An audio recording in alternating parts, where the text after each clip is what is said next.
Bulletin का आगाज करते हैं अफसोसनाक वाक़े से। पंजाब में ज्यादती का दिल दहला देने वाला वाक़या सामने आ गया। एक बार फिर मोटरवे पर खातून के साथ इज्तिमाई ज्यादती की गई।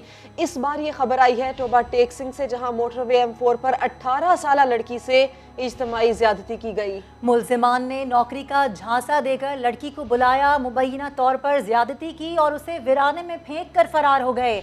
मुतासिरा खातून का कहना है कि मुल्जिमान में एक औरत भी शामिल थी। पुलिस ने एक मुल्जिम को गिरफ्तार कर लिया है, जबकि वाक़े की मज़ीद तफसीलात के लिए हमने राब्ता किया है अपने नुमाइंदे सुल्तान सिद्धू से। सुल्तान, बड़ा अफसोसनाक वाक़या पेश आया, एक मरतबा फिर दिल दहला देने वाला वाक़या, क्या पेशरफ्त हो सकी है अब तक? जी, ये Toba take Singh M4 motorway पर यह अफसोसनाक वाक़या पेश आया, जहां टोबा टेक सिंह की लड़की है जिसे नौकरी का झांसा देकर गोजरे बुलाया गया। बुटीक सेंटर थी जिसमें नौकरी का झांसा दिया गया। वहां से मुल्जिमान जो है लड़की को उन्होंने कहा कि आपका इंटरव्यू फैसलाबाद करवाना है तो आप हमारे साथ चलें। एक लड़की भी शामिल और 3 मुल्जिमान शामिल थे, जिसमें रहमान है, हमाद है और एक लड़की का नाम जो है लाइबा बताया जा रहा है मुल्जिमा का।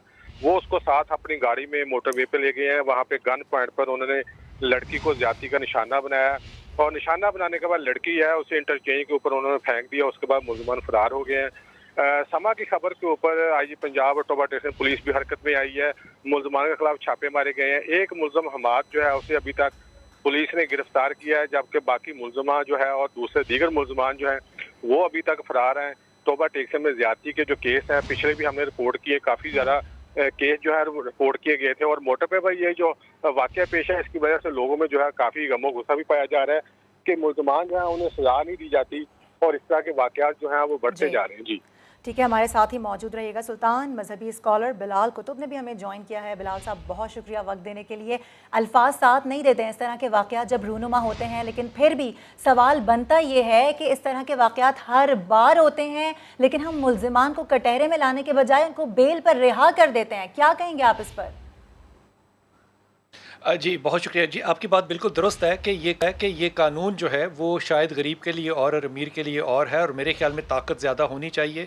और रबीउल अव्वल के महीने में ख़ास तौर पे जब ये वाक़या सुने तो दिल जो है वो और ज़्यादा गमगीन होता है। लेकिन अगर मैं सिर्फ शरई पहलू से इस मौजू को देखूँ तो तमाम लोग जो है इसमें नाकाम हुए हैं। मिसाल के तौर पर रियासत जो है वो भी ज़िम्मेदार है, लेकिन इस दुनिया में कोई ऐसी रियासत नहीं है जो कि आपको हर सड़क पर हर जगह पर इंडिविजुअली हिफाजत दे सके। अगर मैं इसमें जराइम देखूँ ख़वातीन की शमूलियत के, तो वो भी आपको पिछले अरसे में बहुत ज़्यादा नज़र आ रहे हैं कि वो भी शामिल हो रही हैं इसमें। अब यहाँ पे विक्टिम ब्लेमिंग हरगिज़ नहीं करनी चाहिए, विक्टिम के साथ ज़ाहिर है सबको ही खड़े होना चाहिए।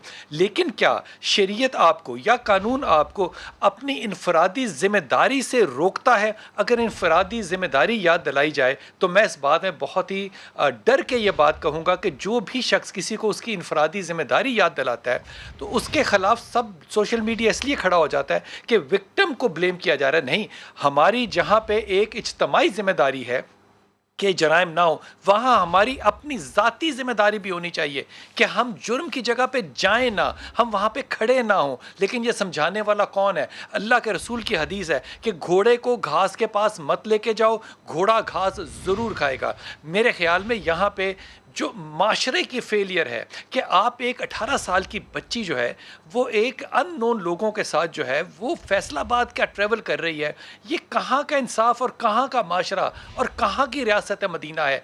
मैं इस बात को तस्लीम करता हूँ कि ये वाक़यात नहीं होने चाहिए, लेकिन मेरे ख्याल में इनकी रोकथाम के लिए माशरे में जो ज़िम्मेदारी महल्ले की है, जो वालिदैन की है, जो एक्सटेंडेड फैमिलीज़ की है, वो अपनी नाकाम क्यों हुए इस जिम्मेदारी में, उन पे भी उंगली उठनी चाहिए। सिर्फ रियासत इन तमाम लोगों को बिल्कुल बिलाल साहब, वो हिफाजत नहीं दे सकती। आप दुनिया कर रहे हैं 18 साल की लड़की जिसको नौकरी का झांसा दिया गया, खातून भी नेटवर्क में मुलव्वस है। ऐसे नेटवर्क जो नौकरी का झांसा देते हैं, जाली कंपनीज बनाते हैं और लोगों को घेरते हैं, चाहे वो लड़का हो लड़की, और उसके बाद ऐसे वाकयात हो जाते हैं, इनके खिलाफ किस किस्म की कितनी सख्त कार्रवाई होनी चाहिए? ये कार्रवाई तो बहुत ज़्यादा होनी चाहिए, इस पर कोई दो राय नहीं है कि जाली कंपनियां नहीं होनी चाहिए, लेकिन इसको पकड़ेगा कौन? लेकिन दूसरी बात यह है कि 18 साल के अंदर कोई MA पास तो नहीं है जिसके कि इंटरव्यूज़ जो है वो फैसलाबाद में हो रहे हैं। इनफरादी जो आपकी तरबियत है मेरे ख्याल में उस पर तालीम जो है उस पर सिर्फ एम्बिशस होना कि मैं कहीं कामयाब हो जाऊँ, मेरे ख्याल में ये भी इस माशरे का بہت بڑا حصہ ہے جو کہ جرم کی طرف آپ کو لے کر جاتا ہے، یا کرنے کی طرف یا کروانے کی طرف. جو سکرین آؤٹ کرنا ہے جعلی کمپنیوں کو، ہمارے پاس اس میں کوئی ایسا سسٹم نہیں ہے جس میں کہ ہم یہ دیکھ سکیں کہ یہ کمپنی جعلی ہے یا نہیں جعلی ہے. لیکن میرے خیال میں اس کا ذمہ جتنا ریاست پہ، پولیس پہ اور عدالت پہ ڈال رہے ہیں، اتنا ہی ذمہ ہمیں معاشرے پہ، محلے پہ، والدین پہ، گھر والوں پہ، اور شاید تھوڑا سا اس بچی پہ بھی ڈالنا چاہیے کہ ذمہ داری کا احساس ہونا یہ عین شرعی ہے، یہ عین شرعی ہے. شریعت میں باقی سارے معاملات تو ہمیں یاد آتے ہیں، لیکن جو میرا اپنا فرض ہے، اپنے اوپر جو میرے لگتا ہے، وہ مجھے کیوں بھول جاتا ہے بار بار. ٹھیک ہے، آپ یہ کہہ رہے ہیں کہ ایسے واقعات میں انفرادی طور پر معاشرے سمیت، والدین سمیت سب کو اپنا اپنا کردار ادا کرنا ہوگا. بلال قطب صاحب، آپ نے گفتگو کی، آپ کا شکریہ. لاہور میں سرکاری افسران کے موبائل فون ہیک کر کے بلیک میل کرنے والی لڑکی کو گرفتار کر لیا گیا. ملزمہ پر الزام ہے کہ اس نے ذاتی نوعیت کی ویڈیوز جعلی اکاؤنٹس کے ذریعے سوشل میڈیا پر اپلوڈ کی. ریاض احمد کی رپورٹ.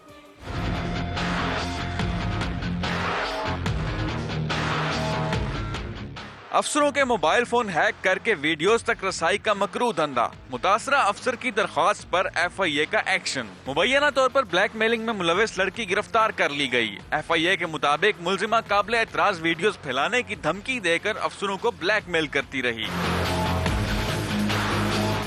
لڑکی پر افسروں کے سوشل میڈیا اکاؤنٹ ہیک کر کے ان پر غیر اخلاقی ویڈیوز اپلوڈ کرنے کا الزام بھی ہے. F I A cyber crime wing نے نواب ٹاؤن کے علاقے میں چھاپا مار کر ملزمہ کو گرفتار کیا. ایف آئی اے حکام کا کہنا ہے کہ ملزمہ کے موبائل سے کچھ افسران کی قابل اعتراض ویڈیوز ملی ہیں اور کیس کی مزید تفتیش جاری ہے. ریاض احمد، سما، لاہور. اس وقت وزیر اعلیٰ پنجاب عثمان بزدار تقریب سے خطاب کر رہے ہیں.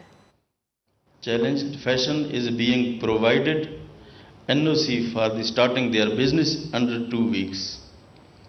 This company investment will create over 20,000 well-paid jobs. I hope that steps we are undertaking to establish reliable and accessible system for the investors and to push Punjab at the forefront will augment the economic prosperity in the region. اور مجھے یقین ہے کہ C M investment facilitation centre کے قیام سے مقامی اور غیر مقامی سرمایہ کار مستفید ہوں گے اور پنجاب صنعت اور ترقی کے نو دور میں داخل ہوگا. میں آپ سب کی کامیابی کے لیے دعا گو ہوں. پاکستان زندہ باد. اور میں وزیر اعلیٰ پنجاب عثمان بزدار تقریب سے خطاب کر رہے ہیں. اور اب بات کریں گے ڈینگی مچھر کے بڑھتے وار کی، جس نے پنجاب اور خیبر پختونخوا میں تباہی مچا دی ہے. قاتل مچھر کے وار پر اپڈیٹ لے لیتے ہیں. پشاور سے سما کے نمائندے عبدالرحمان ہمارے ساتھ ہیں، راولپنڈی سے ہمارے ساتھ موجود ہوں گے عمر آصف. لیکن سب سے پہلے ہم رخ کر لیتے ہیں لاہور کا، جہاں ڈینگی بخار کا شکار مزید 5 افراد جان کی بازی ہار گئے. لاہور سے ہمیں جوائن کیا ہے دانیال عمر نے. دانیال، لاہور کی مجموعی صورتحال بھی بتائیے، کتنے کیسز ہیں اور اب تک کتنی اموات ہوئی ہیں، اور اسپتالوں کی صورتحال بھی بتائیے، کیا انتظامات ہیں؟ دیکھیں، ڈینگی مچھر نے پنجاب بھر پہ حملہ کیا ہوا ہے، لیکن سب سے زیادہ اس سے جو لوگ متاثر ہو رہے ہیں وہ لاہور میں ہو رہے ہیں، کیونکہ لاہور میں جو ڈینگی کے وار ہیں وہ ابھی رکنے کا نام نہیں لے رہے. اگر ہم 24 گھنٹے کے کیسز کی بات کریں تو 140 کیسز رپورٹ ہوئے ہیں لاہور میں، اور ساتھ ہی ساتھ اب جو کیسز کی جو کل تعداد ہے وہ 3800 سے تجاوز کر گئی ہے. 112 افراد مزید لاہور کے جو سرکاری اسپتال ہیں وہاں پر انہیں ایڈمٹ کیا گیا ہے، اور اب ٹوٹل 740 مریض جو ہیں وہ ایڈمٹ ہیں لاہور کے سرکاری اسپتالوں کے اندر. سب سے زیادہ جو تشویشناک بات ہے، 5 اموات رپورٹ ہوئی ہیں، اور یہ سب سے زیادہ اموات ہیں جو کہ رواں سیزن یا رواں سال کے جو کیسز ہیں وہ رپورٹ ہونا شروع ہوئے ہیں. تو آج جو اموات کی تعداد ہے وہ سب سے زیادہ رپورٹ کی گئی ہے. محکمہ صحت پنجاب نے جو اسپتال ہیں جو کہ چھوٹے اسپتال ہیں سرکاری، ان میں 25 جو بیڈز ہیں ان کا اضافہ کر دیا ہے، تاکہ چونکہ ڈینگی کے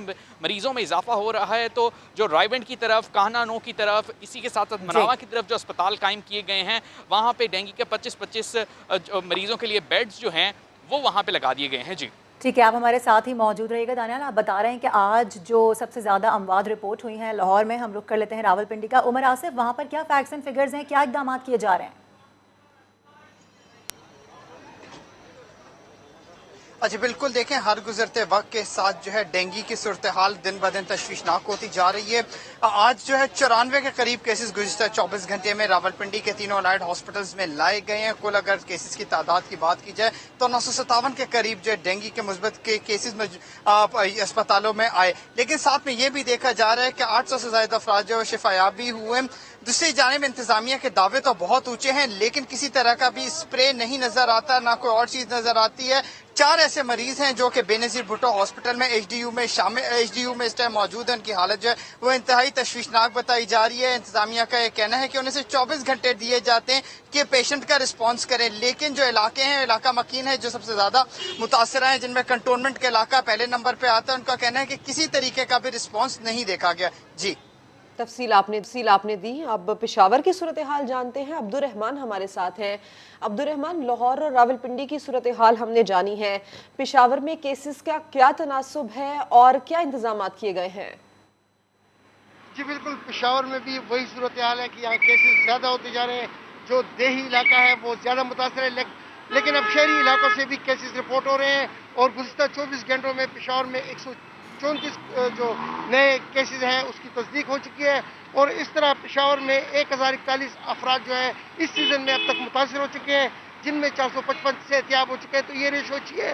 لیکن ساتھ ساتھ جہاں تک اموات کا تعلق ہے تو پشاور سے اب تک ایک بھی موت نہیں ہوئی، لیکن اس کے علاوہ باقی صوبے سے 4 اموات ہو چکی ہیں، جن میں 2 پشاور سے متصل ضلع خیبر، جبکہ ایک مانسیرا اور ایک پشاور سے متصل جو نوشہرہ وہاں سے آ رہی ہے۔ انتظامیہ اس وقت بھرپور اقدامات کر رہی ہے، مختلف علاقوں میں جہاں سے زیادہ متاثرہ علاقے ہیں، جو دیہی علاقے ہیں، وہاں پر ٹیمیں بھی بھجوا رہی ہیں، اسی طرح جو سپرے ہیں اور آگاہی مہم بھی چلائی جا رہی ہے۔ لیکن یہ اقدامات جو ہے اگر بر وقت ہوتے تو اس کا زیادہ فائدہ پہنچتا، دیر آیت درست آیت، اب بھی جو ہے اقدامات ہو رہے ہیں۔ ڈینگی سے متعلق مختلف شہروں میں جو صورتحال ہے اس سے متعلق آپ نے ہمیں آگاہ کیا، انتظامات کیسے ہیں یہ بھی بتایا۔ عبدالرحمان، عمر آصف، دانیال عمر، آپ تینوں کا شکریہ۔ اگلی باری پھر زرداری، معاملہ جانیے تھوڑی دیر بعد۔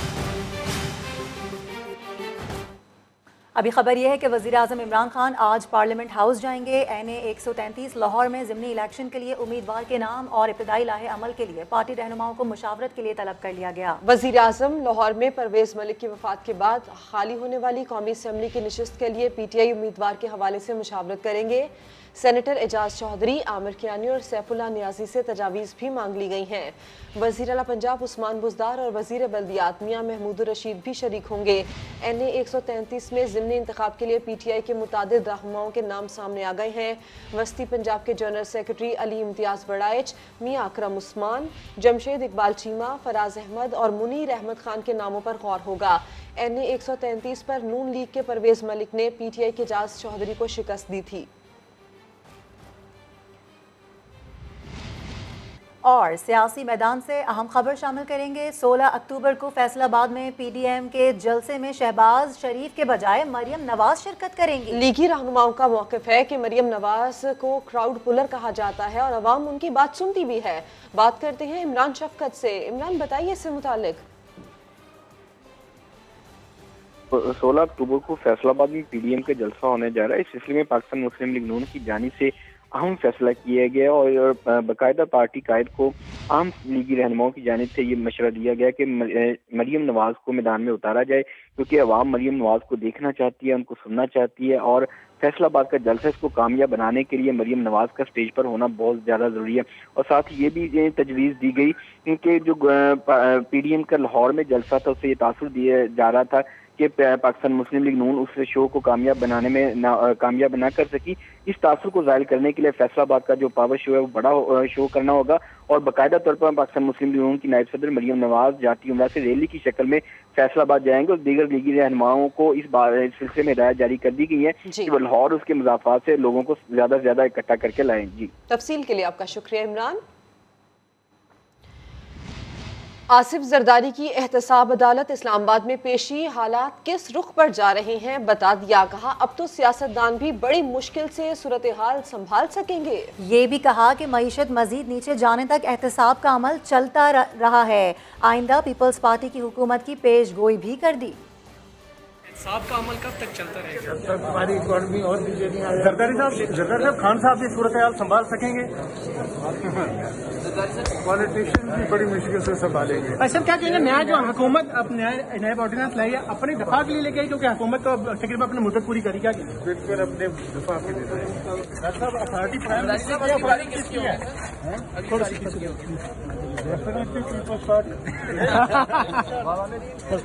Thank you.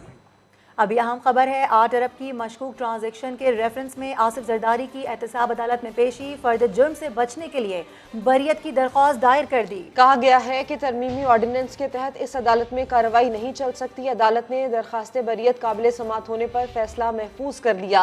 बात कर लेते हैं, समा के नुमाइंदे सुहेल रशीद हमारे साथ हैं। सुहेल, इस केस से मुतालिक भी बताइए और अब तक जो अदालती रिमार्क्स और कार्रवाई रही है उससे भी आगाह कीजिए। देखिए, आज आसिफ अली जरदारी एहतसाब अदालत में पेश हुए थे, जहां पर जाली अकाउंट स्कैंडल से निकले 3 अलग अलग रेफरेंसेस में उनकी हाजिरी लगाई गई। लेकिन आज जिस 8 अरब रुपए की मशकूक ट्रांजैक्शन के केस में उन पर फर्द जुर्म आयद होनी थी, उस फर्द जुर्म से पहले उनकी जानिब से बरियत की दरख्वास्त दायर कर दी गई। और न सिर्फ दरख्वास्त दायर की बल्कि उसमें नैब तरमीमी ऑर्डिनेंस का सहारा भी लिया गया है और ये कहा गया है कि तरमीमी ऑर्डिनेंस के तहत अब ये केस इस अदालत में नहीं चल सकता। और साथ ये कहा गया है कि चूंकि इस केस में करप्शन या करप्ट प्रैक्टिस का कोई इल्ज़ाम बनता ही नहीं, उनके वकील का ये मौक़िफ़ था कि किसी से ना रकम लेने का इल्ज़ाम है, सिर्फ एक प्रॉपर्टी जो है वो खरीदी गई कराची में और किसी पब्लिक ऑफिस होल्डर का कोई जायदाद खरीद लेना कोई भी जुर्म नहीं है। ताहम इसके दरख्वास्त के अभी सिर्फ काबिल समात होने पर ही एहतसाब अदालत ने फैसला महफूज कर रखा है। इस दौरान फारूक एच नाइक का ये कहना था अदालत में कि तरमीमी ऑर्डिनेंस आने के बाद तमाम केसेस दीगर रुक गए हैं, सिर्फ इस अदालत में आसिफ जरदारी के केसेस चल रहे हैं। इस पर जज असगर अली ने रिमार्क्स दिए कि आप आज अदालत में बैठें और देखें कि आपके अलावा भी कितने केसेस चल रहे हैं। इस केस में 22 एक तोशाखाना केस में आपके गवाहान बयानात दर्ज करा चुके हैं, लेकिन आपने अभी तक जरा जो है वो किसी पर मुकम्मल नहीं की। ताहम इस पर फैसला महफूज है। अभी तक अदालत ने करार दिया था कि कुछ देर तक इस पर फैसला सुनाया जाएगा। अभी उस फैसले का यहाँ पर इंतजार है। अपडेट करने के लिए आपका शुक्रिया सुहेल। और नैब ने नए तरमीमी ऑर्डिनेंस पर वजारत कानून से रहनुमाई लेने का फैसला कर लिया। नैब हेडक्वार्टर्स ने तमाम डीजी से तजावीज़ भी मांग ली है। मरासले में कहा गया है कि मुताल्लिका निकात के मुतालिक सवालात पर वजारत की तशरीह और वजाहत तक तमाम फैसलों को रोक लिया जाए। लाहौर से रिपोर्ट कर रहे हैं नईम अशरफ बट। कौमी एहतसाब ब्यूरो ने 6 अक्टूबर को जारी किए गए नैब तरमीमी आर्डिनेंस में चंद नुकात पर वफाकी वजारत कानून से एडवाइस और रहनुमाई लेने का फैसला किया है। समा को मसूल होने वाले मुरासले के मुताबिक नैब हेडक्वार्टर्स ने तमाम डायरेक्टर जनरल्स को हिदायत की है कि नए तरमीमी आर्डिनेंस में मौजूद चंद नुकात पर उठने वाले सवालात की वजाहत और तशरीह के लिए अपनी तजावीज़ दें। नैब मरासले में कहा गया है कि जब तक वजारत कानून से मुतल्लिका निकात की तशरीह न हो जाए उस वक्त तक तमाम केसेस पर फैसलों को रोक दिया जाए। नैब के इस मरासले में समा की 12 अक्टूबर को नश्र होने वाली खबर की भी तस्दीक की, जिसमें नैब अफसरान की जानिब से नए तरमीमी आर्डिनेंस के इजरा से फ्रॉड के अरबों रुपए के सैकड़ों केसेस बंद होने के खदशात का इजहार शामिल था। अब इस मरासले के जवाब में तमाम डीजीज अपनी राय चेयरमैन ऑफिस को भिजवाएंगे, जिसमें फ्रॉड केसेस के मुस्तकबिल के बारे में पूछा जाएगा। नैब तर्जुमान ने अफसरान की जानिब से खदशात की तरदीद करते हुए कहा है कि इदारा नए तरमीमी आर्डिनेंस पर मनोअन अमल करेगा। नईम अशरफ बट, समा, लाहौर। दूसरी जानिब स्पीकर सिंध असेंबली आगा सिराज दुरानी ताहाल रूपोश हैं, कराची के दोनों घरों पर मौजूद नहीं हैं। इससे मुतालिक मजीद बात करते हैं संजय साधवानी से, जो कि आगा सिराज दुरानी की रहायशगाह पर मौजूद हैं। संजय, बताइए। मैं इस वक्त कोट दुरानी ख्याबान मुजाहिद पर मौजूद हूँ, जहाँ पर आगा सिराज दुरानी की रहायशगाह है, लेकिन आगा सिराज दुरानी स्पीकर सिंध असेंबली अपनी रहायशगाह पर मौजूद नहीं है। आज उनकी दूसरे केस में भी जमानत जो है वो MP हॉस्टल के केस में मुस्तरद हुई है और नैब उन्हें पकड़ना चाहती है, लेकिन आगा सिराज दुरानी रुपोश हैं। हमारे जराए कहते हैं कि आगा सिराज दुरानी अपने कराची के घर पर नहीं है, शिकारपुर के घर पर मौजूद नहीं है। वो रात के नामालूम मकाम पर मुंतकिल हुए हैं और वो कोशिश कर रहे हैं कि किस तरह सुप्रीम कोर्ट पहुंचा जाए और सुप्रीम कोर्ट से रिलीफ हासिल करने की कोशिश की जाए। आगा सिराज दुरानी की जो फैमिली के अरकान है वो कहते हैं कि सुप्रीम कोर्ट में दरख्वास्त दायर की जाएगी जमानत की, जिसके बाद ही आगा साहब मंजर आम पर आएंगे। आगा साहब इस वक्त जो है अपने जो कराची में 2 घर हैं, उनका एक घर ख्याबान मुजाहिद पर वाक़ है जिसको कोट दुरानी कहा जाता है, एक घर ख्याबान तंजीम पर है। इन दोनों घरों पर मौजूद नहीं है। फैमिली जराए कहते हैं कि आगा सिराज दुरानी अपने हल्का है इनका शिकारपुर में भी मौजूद नहीं है और वो इस वक्त एक ऐसी जगह पर है जहां से वो सुप्रीम कोर्ट की जानिब जाने की कोशिश कर रहे हैं। जी संजय, तफसील के लिए आपका शुक्रिया। बुलेटिन में आगे देखिए मसाइल ही मसाइल। वजीर आला बलोचिस्तान जाम कमाल डट गए। वजीर आला बलोचिस्तान ने मुस्ताफी होने से फिर इनकार कर दिया। माजी में गुन गाने वाले वज़रा की वीडियो शेयर कर दी। साथ ही इलेक्शन कमीशन को अपनी पार्टी सदारत के हवाले से लिखा गया खत भी दिखा दिया। मौक़िफ़ इख्तियार किया कि पार्टी आइन की रूह से मैं अब भी सदर हूँ। और आपको बताएं कि तर्जुमान BAP सरदार अब्दुल रहमान खेतरान कहते हैं कि हर हाल में वज़ीर आला जाम कमाल को जाना पड़ेगा, क्योंकि अब पानी सर से गुजर चुका है।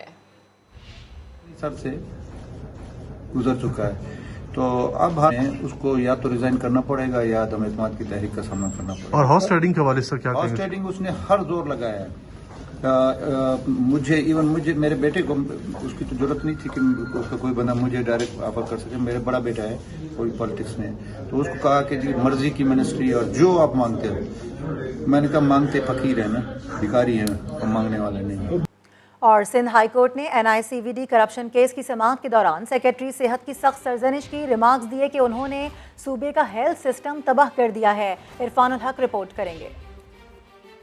सिंध हाई कोर्ट में NICVD में करप्शन से मुतालिक केस की समाअत के दौरान जस्टिस सलाहुद्दीन पंवर ने कहा कि इस इदारे के मामलात कब ठीक करेंगे, इसे आधा कब्र में न रखें, निकालें या दफन कर दें। NICVD गवर्निंग बोर्ड के मेंबर ने अदालत से कहा कि 3 माह का वक्त दें, पॉलिसी फैसला करना है, जिस पर अदालत ने कहा कि किस बात का पॉलिसी फैसला, जबकि NICVD एक्ट मौजूद है। आप कानून की बालादस्ती की बात करते हैं तो हर चीज में कानून की अमलदारी कायम करें। सेक्रेटरी सेहत सिंध ने अदालत को ये भी बताया कि NICVD और SIVD अलग अलग हैं। NICVD का बोर्ड कराची के मामला देखता है और अंदरून सिंध के यूनिट्स के लिए SIVCD बनाया गया है, जिस पर अदालत ने सवाल किया कि जब सरबरा और मेंबर एक ही हो तो बोर्ड अलग क्यों है, और डॉक्टर नदीम कमर दोनों बोर्ड में कैसे हो सकते हैं। सेक्रेटरी सेहत काजिम जतोई ने अदालत से कहा कि 3 माह की मोहलत दी जाए तो पॉलिसी फैसला करेंगे। अदालत ने सेक्रेटरी सेहत काजिम जतोई को मुखातिब करके कहा कि आपने तो सूबे का हेल्थ सिस्टम ही तबाह कर दिया है, बताएं 3 माह में कैसे ठीक करेंगे। जस्टिस सलाहुद्दीन पंवर ने एग्जीक्यूटिव डायरेक्टर NICVD नदीम कमर को मुखातिब करते हुए कहा कि आप रिटायर होकर फिर लग गए, आपको तो खुद ओहदा छोड़ देना चाहिए। गुज़िश्ता समाज की तरह इस बार भी नदीम कमर सख्त सरजनिश सुनने के बाद अदालत से बाहर आए तो कहने लगे उनकी तारीफ हुई है। डॉक्टर साहब, जज साहब ने काफ़ी सख्त रिमार्क्स दिए हैं आपसे मुताल्लिक, उन्होंने कहा आपको खुद सरेंडर कर देना चाहिए।